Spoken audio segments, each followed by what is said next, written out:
है lateral entry. क्यों कांग्रेस समेत तमाम विपक्षी दल इसका विरोध कर रहे हैं? क्यों एससी एसटी ओबीसी के हक पर डाका करार दे रहे हैं विपक्ष? केंद्र ने भी इसका दिया करारा जवाब। क्या है पूरा मामला, हम आपको विस्तार से बताते हैं। नमस्कार, मैं हूं रूबी और आप देख रहे हैं जनदर्पण न्यूज। लेटरल एंट्री की खबरें इस समय सुर्खियों में छाई हुई हैं। अब इसने राजनीतिक मोड़ भी ले लिया है। आपको बता दें कि 17 अगस्त को यूपीएससी के सीनियर अफसरों की नियुक्ति के लिए नोटिफिकेशन जारी किया था। इसमें कुल पदों की संख्या 45 है। ये पद लेटरल एंट्री से भरे जाएंगे, यानी ये यूपीएससी के ज्यादातर भर्ती परीक्षाओं के तहत एंट्री के लेवल पर न होकर सीधे उच्च पदों में भर्ती के लिए हैं। 45 पदों में 10 संयुक्त सचिव और 35 निदेशक और उप सचिव के पद हैं। इनकी नियुक्तियां केंद्र सरकार के 45 मंत्रालयों में की जाएंगी। लेटरल एंट्री के इन पदों का नोटिफिकेशन आते ही विवाद छिड़ गया। विपक्षी पार्टियां सरकार पर आरोप लगा रही है कि सरकार लेटरल एंट्री के जरिए आरक्षण को दरकिनार कर रही है। सरकार पर क्या आरोप लग रहे हैं ये बाद में जानेंगे, लेकिन सबसे पहले यह जानते हैं कि लेटरल एंट्री क्या होती है। देश चलाने में विधायकों, सांसदों, मंत्रियों के साथ अफसरों की भूमिका भी काफी अहम होती है। यही अफसर कई प्रशासनिक फैसले लेते हैं।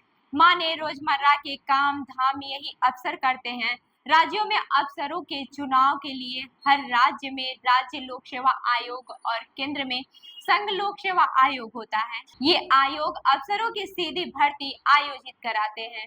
राज्य और केंद्र के अधिकारियों को चुनने के लिए सरकार जो परीक्षाएं आयोजित कराती है उसमें 3 चरण होते हैं। यूपीएससी के जरिए अफसर बनने के लिए प्री, मेंस और उसके बाद इंटरव्यू देना पड़ता है। जो तीनों परीक्षाएं पास करता है वही अफसर बन सकता है। जिन अभ्यर्थियों का नाम परीक्षा पास करने के बाद मेरिट लिस्ट में आता है, उन्हें उनकी रैंक के हिसाब से कैडर अलॉट होते हैं। इन कैडर में फिर उनकी ट्रेनिंग होती है और ट्रेनिंग पूरी होने पर किसी भी सिलेक्टेड कैंडिडेट को प्रोबेशन पूरा कर अफसर का पद मिलता है। तब जाकर वो आईएएस, आईपीएस, आईएफएस, आईआरएस जैसे अलग अलग ऑफिसर बनकर आते हैं। लेकिन वही साल 2018 में मोदी सरकार ने एक बड़ा बदलाव किया। सरकार ने यूपीएससी से होने वाली भर्ती के अलावा अधिकारियों को चुनने के लिए एक वैकल्पिक व्यवस्था बनाई। इसी को नाम दिया गया लेटरल एंट्री।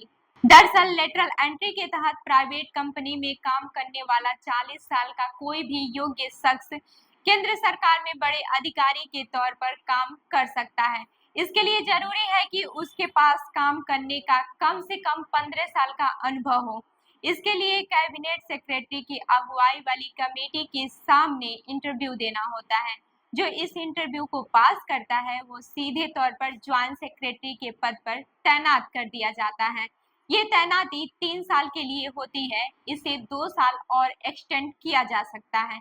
लेकिन लेटरल एंट्री के कॉन्सेप्ट की शुरुआत इससे पहले भी हो चुकी थी। ये तो बात हो गई लेटरल एंट्री की, लेकिन अब यूपीएससी के नोटिफिकेशन पर विपक्षी नेता कई तरह के आरोप लगा रहे हैं। नरेंद्र मोदी संघ लोक सेवा आयोग की जगह राष्ट्रीय स्वयंसेवक संघ के जरिए लोक सेवकों की भर्ती कर संविधान पर हमला कर रहे हैं। केंद्र सरकार के मंत्रालयों में अहम पदों पर लेटरल एंट्री के जरिए भर्ती कर खुलेआम एससी, एसटी और ओबीसी वर्ग का आरक्षण छीना जा रहा है। मैंने हमेशा कहा है कि टॉप ब्यूरोक्रेसी समेत देश के सभी शीर्ष पदों पर वंचितों का प्रतिनिधित्व नहीं है। उसे सुधारने के बजाय लेटरल एंट्री कर उन्हें शीर्ष पदों से और दूर किया जा रहा है। यह यूपीएससी की तैयारी कर रहे प्रतिभाशाली युवाओं के हक पर डाका और वंचितों के आरक्षण समेत सामाजिक न्याय की परिकल्पना पर चोट है। वहीं पर कांग्रेस अध्यक्ष और राज्यसभा के नेता प्रतिपक्ष मल्लिकार्जुन खड़गे ने भी इस तरह की बातें कही। लेटरल एंट्री को खड़गे ने भाजपा की सोची समझी साजिश बताया, जिससे एससी, एसटी, ओबीसी वर्गों को आरक्षण से दूर रखा जा सके। खड़गे ने कहा, अब हमें पता चला है कि भाजपा के सहयोगी दल की केंद्रीय मंत्री यानी कि अनुप्रिया पटेल ने नौकरियों में आरक्षण पर हो रही धांधली पर सरकार का ध्यान क्यों आकर्षित कराया था। बताते चले कि उत्तर प्रदेश के कन्नौज से लोकसभा सांसद और समाजवादी पार्टी के अध्यक्ष अखिलेश यादव ने लेटरल एंट्री को पिछले दरवाजे की एंट्री बताया। उन्होंने लिखा, भाजपा अपनी विचारधारा से संगी साथियों को पिछले दरवाजे से यूपीएससी के उच्च सरकारी पदों पर बैठाने की जो साजिश कर रही है, उसके खिलाफ एक देशव्यापी आंदोलन खड़ा करने का समय आ गया है। ये तरीका आज के अधिकारियों के साथ युवाओं के लिए भी वर्तमान और भविष्य में उच्च पदों पर जाने का रास्ता बंद कर देगा। आम लोग बाबू व चपरासी तक ही सीमित रह जाएंगे।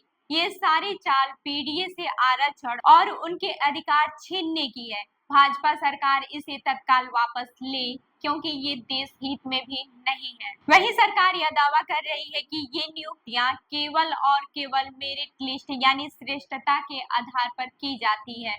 इसमें आरक्षण का कोई प्रावधान नहीं है। केंद्रीय सूचना और प्रसारण मंत्री अश्विनी वैष्णव ने लेटरल एंट्री पर मचे बवाल को लेकर सरकार का पक्ष रखा।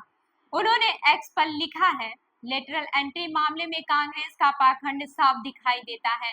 लेटरल एंट्री का कॉन्सेप्ट यूपीए सरकार ही लेकर आई थी। दूसरा, प्रशासनिक सुधार आयोग 2005 में यूपीए सरकार के दौरान स्थापित किया गया था।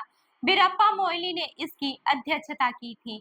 यूपीए काल के एआरसी ने कई पदों में रिक्तियों को भरने के लिए विशेषज्ञों की भर्ती की सिफारिश की थी। एनडीए सरकार ने इस सिफारिश को लागू करने के लिए एक पारदर्शी तरीका बनाया है। यूपीएससी के माध्यम से पारदर्शी और निष्पक्ष तरीके से भर्ती की जाएगी। इस सुधार से शासन में सुधार होगा। बता दें कि लेटरल एंट्री की भर्तियां पहली बार नहीं निकली हैं।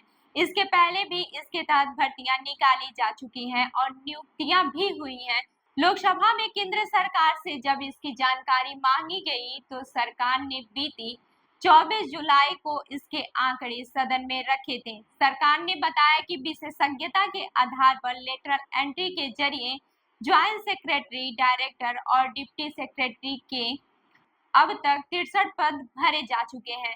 इनमें से 35 भर्तियां प्राइवेट सेक्टर से की गई हैं। इन 63 नियुक्तियों में से 57 अधिकारी अभी भी कार्यरत हैं। सरकार से यह भी पूछा गया था कि क्या इन भर्तियों में आरक्षण पॉलिसी का ख्याल रखा गया है, अगर नहीं तो क्यों। इसके जवाब में सरकार ने कहा था, रिजर्व कैटेगरी से आने वाले अभ्यर्थियों को भी इस प्रक्रिया में अन्य योग्य कैंडिडेट के साथ शामिल किया गया था। हालांकि ऐसी सिंगल पोस्ट अपॉइंटमेंट में आरक्षण लागू नहीं होता। यानी ये बात तो स्पष्ट है कि एससी, एसटी, ओबीसी, ईडब्ल्यूएस को मिलने वाला आरक्षण लेटरल एंट्रीज में नहीं मिलता। सरकार इसके लिए एक और तर्क देती है, वो ये है कि इन भर्तियों में विशेषज्ञता को वरीयता दी जाती है, इसलिए आरक्षण के लिए इसमें स्पेस नहीं है। बता दें कि केंद्रीय मंत्री जितेंद्र सिंह ने 2019 में राज्यसभा में लेटरल एंट्री में आरक्षण को लेकर बताया कि lateral entry single cadre appointment है जिन पर आरक्षण लागू नहीं होता है। उन्होंने बताया कि लेटरल एंट्री प्रत्येक मंत्रालय में एक पद को भरने के लिए की जाती है। सिंह ने कहा था कि यह किसी विभाग में नौकरशाही की नियुक्ति के समान है और यहाँ आरक्षण लागू नहीं होता। इसके अलावा उन्होंने दलील दी थी कि लेटरल एंट्री छोटे से समय के लिए यानी 5 वर्ष तक की जाती है, इसलिए इसमें आरक्षण का कोई मतलब नहीं बनता। एक अन्य भ्रामक बात यह है कि लेटरल एंट्री की वजह से इन उच्च पदों पर निचले कर्मचारी को पदोन्नति नहीं मिलेगी, बल्कि बाहर से प्राइवेट सेक्टर के लोग ही इन पदों पर काबिज होंगे। पर ऐसा नहीं है। लेटरल एंट्री के बाद भी सारे उच्च पदों पर सीधी भर्ती नहीं होती है। प्रमोशन होकर ऊपर पहुंचने की प्रक्रिया अभी भी जारी है। हाँ, मगर इस बात पर फिर बहस की जा सकती है कि उच्च पदों की संख्या वैसे भी कितनी होती है, जो आप सरकारी अधिकारियों के साथ साथ बाहर के लोगों को भी समायोजित कर लेंगे। ये कोई अनजानी बात नहीं है कि ऊपर के पदों पर जगह कम होती है, इसलिए हर कोई प्रमोट होकर वहां तक नहीं पहुंच पाता है। तो इस खबर पर क्या है आपकी राय, हमें जरूर बताएं। तब तक के लिए जुड़े रहिए हमारे साथ। धन्यवाद।